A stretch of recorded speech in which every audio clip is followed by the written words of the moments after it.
Connaissez-vous ce symbole? J'ai entendu un oui par là. Ah oui, non, mais t'as pas le droit. Oui, mais Mathieu, il y a des liens particuliers, donc. Est-ce que vous avez déjà vu ce symbole? Non? Certains peut-être? À la maison, bah oui. Petit rigolo.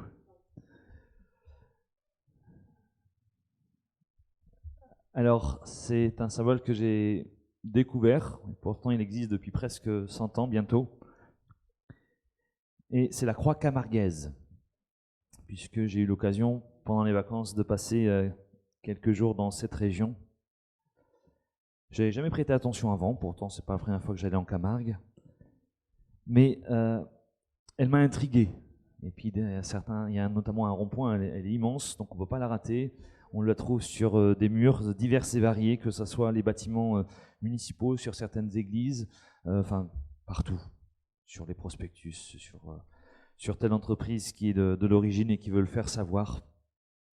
Et je me suis renseigné sur ce qu'elle signifiait, parce qu'elle n'est pas très courante. Je connais la croix, je connais d'autres formes de croix, des fois détournées de son usage, etc. Mais la croix avec ses autres façons de faire, j'étais un peu intrigué.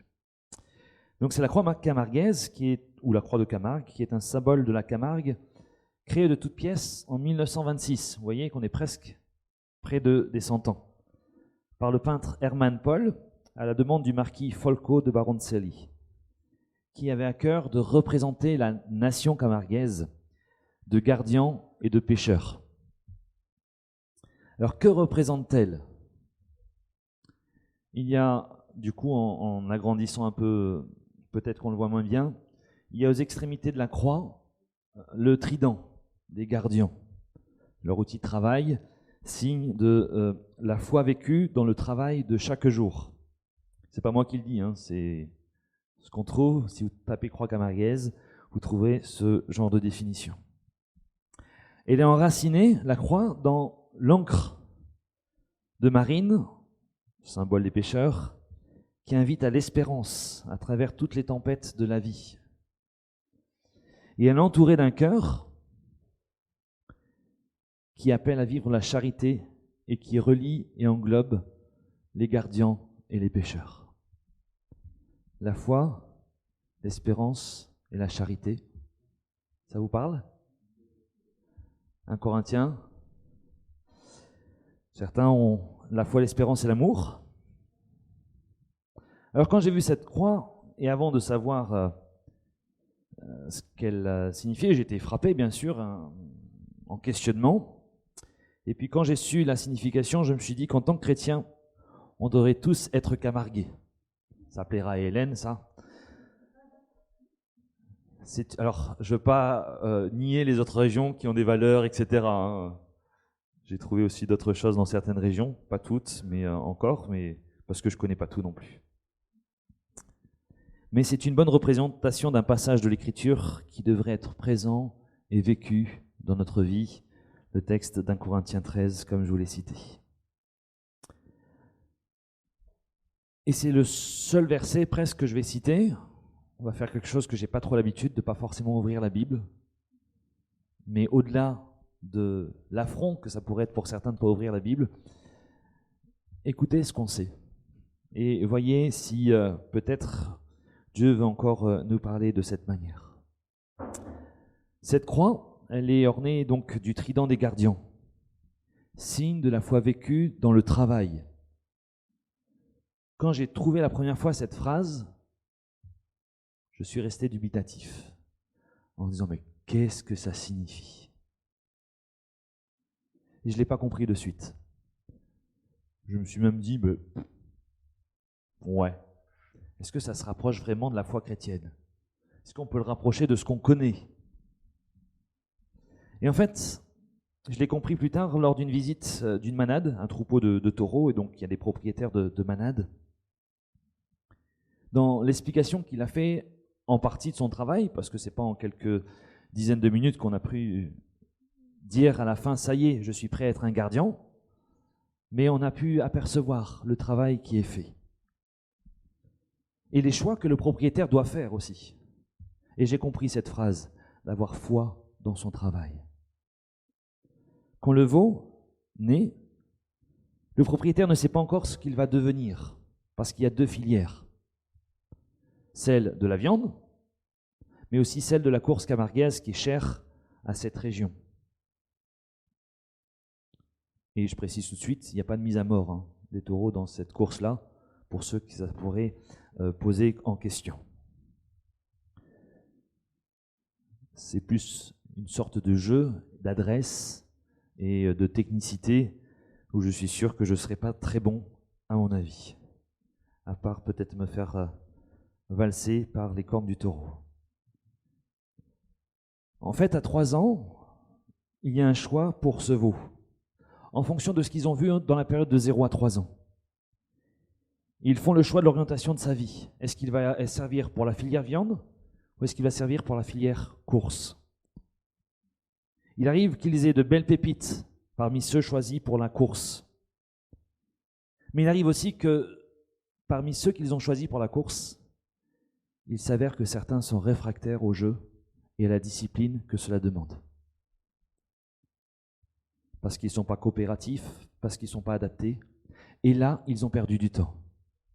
Parce qu'on ne conduit pas le troupeau, on n'élève pas le troupeau de la même manière en fonction de sa destination.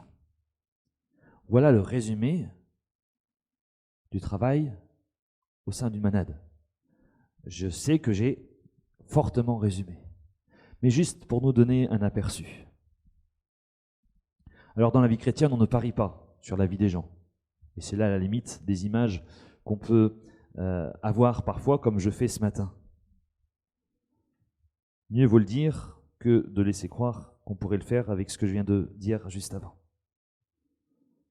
Mais il faut reconnaître qu'il y a des investissements, il y a du temps passé, tout à chacun, en tant que parents, en tant que frères et sœurs, dans la famille que nous formons, à accompagner des uns des autres, sans savoir ce qu'il en sera demain. Et plusieurs peuvent en témoigner qu'ils ont entendu, mais qu'ils n'ont pas continué à suivre. Est-ce qu'on a perdu notre temps? Je ne le crois pas. Et la Bible affirme, contrairement à la filière camarguaise. Puisque Dieu est capable de rappeler en son temps et au temps voulu ce qui a été semé dans le cœur. Voilà l'encouragement que j'aimerais laisser à tous ceux qui, parents, ou qui ont eu des responsabilités avec un groupe et qui ont vu ces personnes peut-être pas suivre Christ aujourd'hui encore, mais qui ont servi le Seigneur.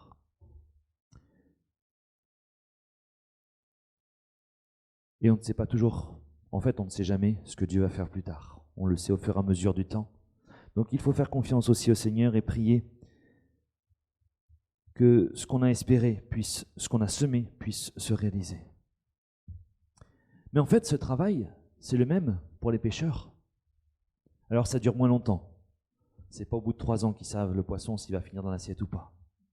Mais quand ils sortent en mer, et on a un texte qui nous le rappelle, de Pierre, où quand Jésus vient le voir, il dit « Mais j'ai pêché toute la nuit sans rien prendre. » Qui est partant pour aller pêcher toute la nuit sans rien prendre? Ah oui, oui alors, ceux qui sont...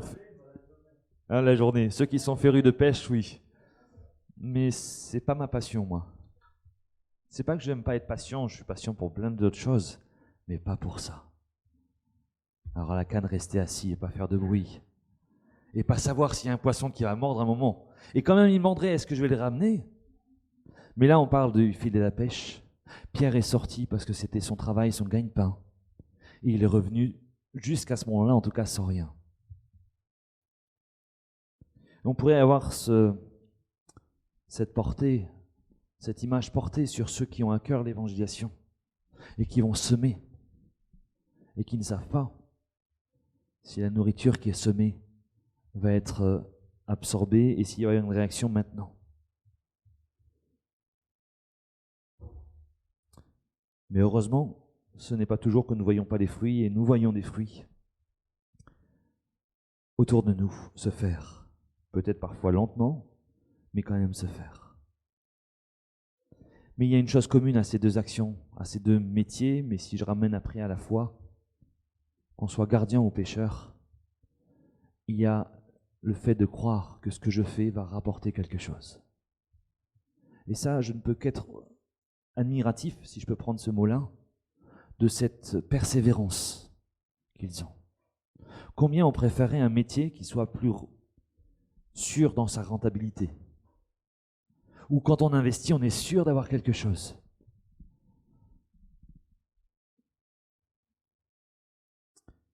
Et je crois que nous avons aussi besoin d'avoir de la foi dans ce que nous faisons en tant que chrétiens. Nous ne voyons pas toujours le fruit porté. Que ça soit dans l'accompagnement, j'ai envie de dire de la façon de paître le troupeau, si je peux prendre cette image, ou dans le travail d'aller chercher ceux qui sont perdus. À de nombreuses reprises, on peut douter de ce qui est fait. Et plusieurs de ceux qui travaillent autour de moi, parfois me posent la question, mais Jean-Paul, parfois on se pose des questions, est-ce que ça vaut le coup de continuer? Parce que des fois on ne voit pas la réaction, ou des fois on ne voit pas le fruit se faire. Et pareil dans l'évangélisation. Croire que quand Dieu nous conduit, ce qui a été fait n'est pas vain.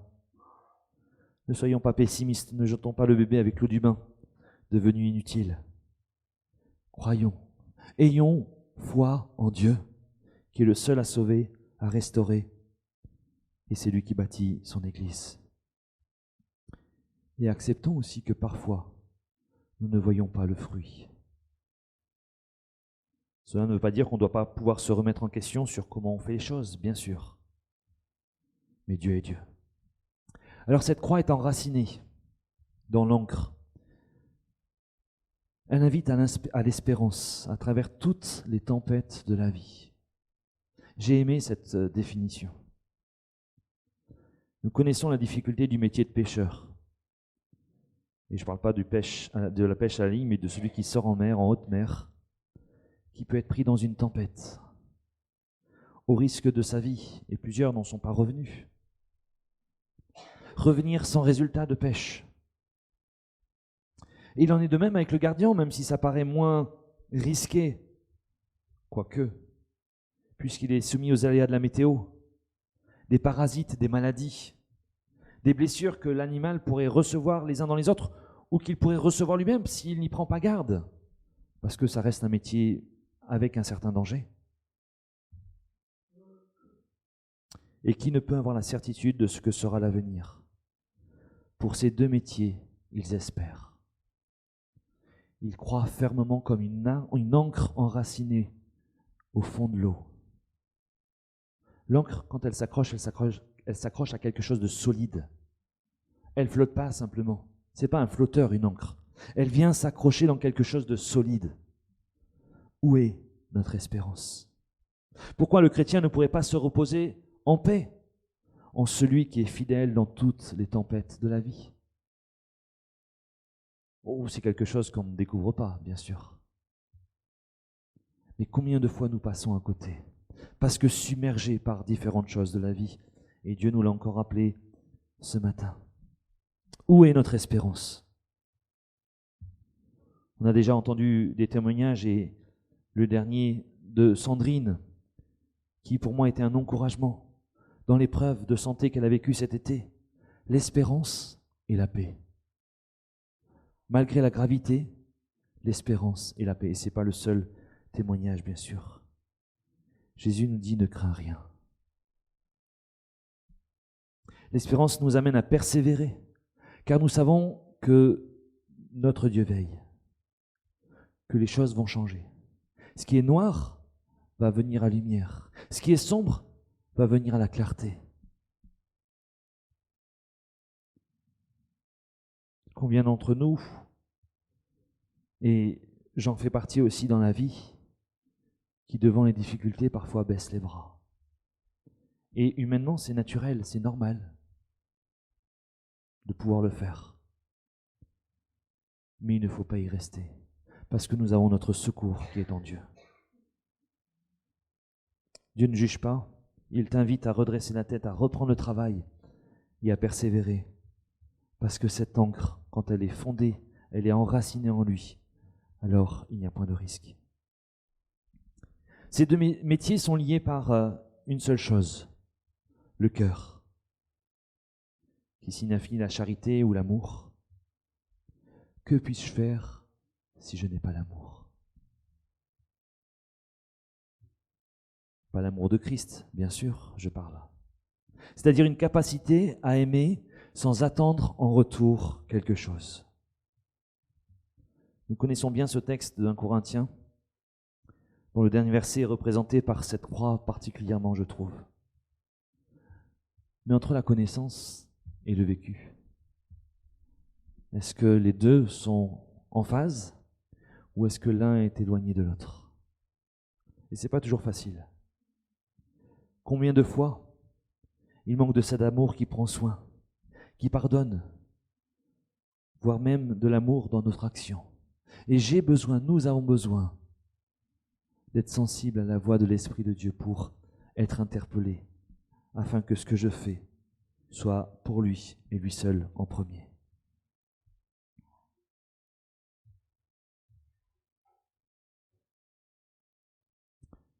J'ai parlé de l'encre, mais j'y reviens un instant. Elle rappelle les pêcheurs et les tridents rappellent les gardiens des troupeaux camarguais.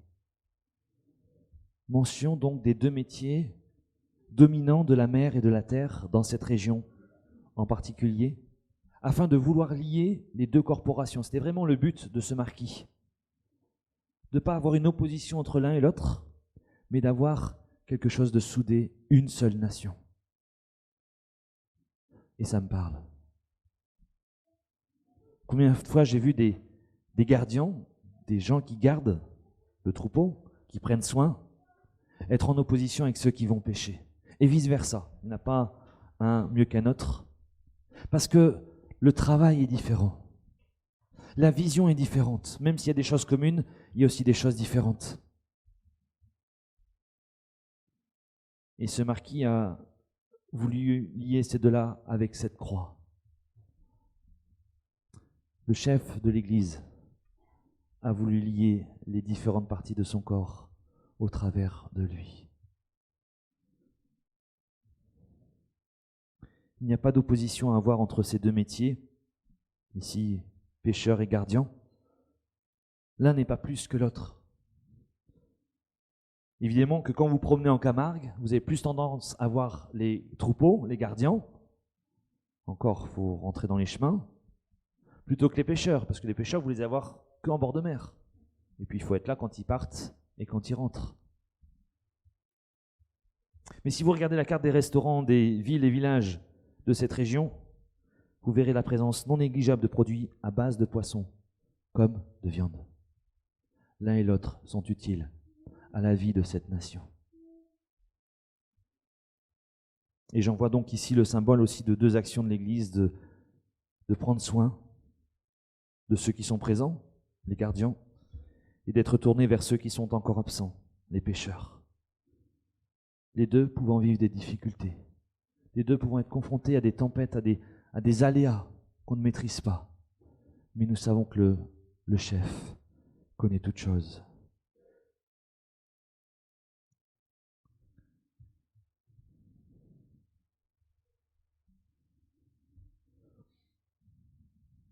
Ce serait une erreur de les opposer.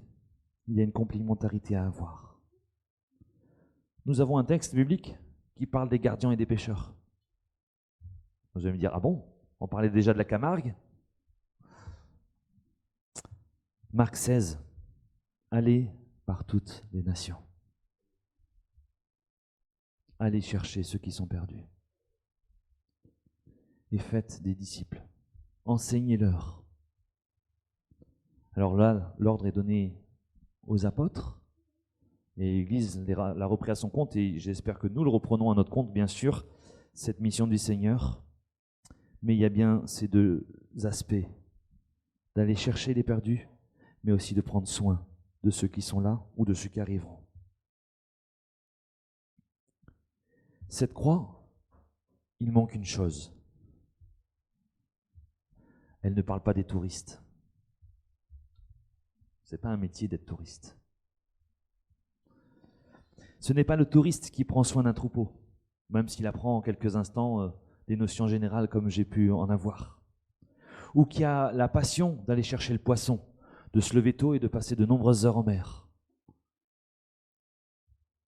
Et j'ai envie de dire que dans l'Église, c'est pareil. Il y a de la place pour tous, pour servir. Ne soyons pas juste à regarder, mais trouvons notre place. Il y a de l'espace sur ce symbole comme il y a de l'espace au sein de l'Église de Christ. Il y a besoin d'implication dans la vie de l'Église, du soin dans toutes les relations, notamment ceux qui sont les plus isolés. Et par isolés, j'entends ceux qui sont peut-être pas là, mais même dans ceux qui sont là, des fois il y a des personnes qui sont isolées. Et ce n'est pas à moi de tout faire. Et je n'ai pas le temps de tout faire. Et ça ne serait pas juste que je sois le seul à tout faire. Je vais l'insister même si je ne l'avais pas mis. Et puis il y a des âmes à aller chercher. Et ce n'est pas non plus à moi de tout faire. Alors, je ne sais pas vous, pourtant je ne suis pas de cette région, mais ça me dit bien d'être camarguais.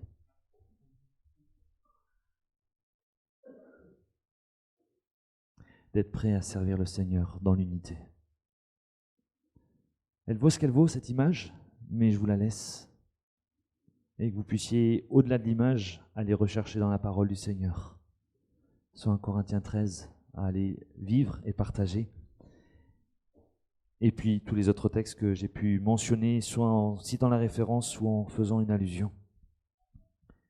Que le Seigneur nous bénisse et nous donne de trouver notre place.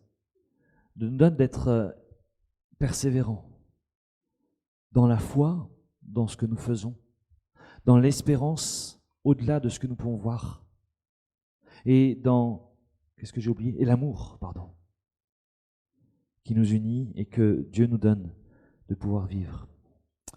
Soyez bénis, et je me mets dedans, soyons bénis.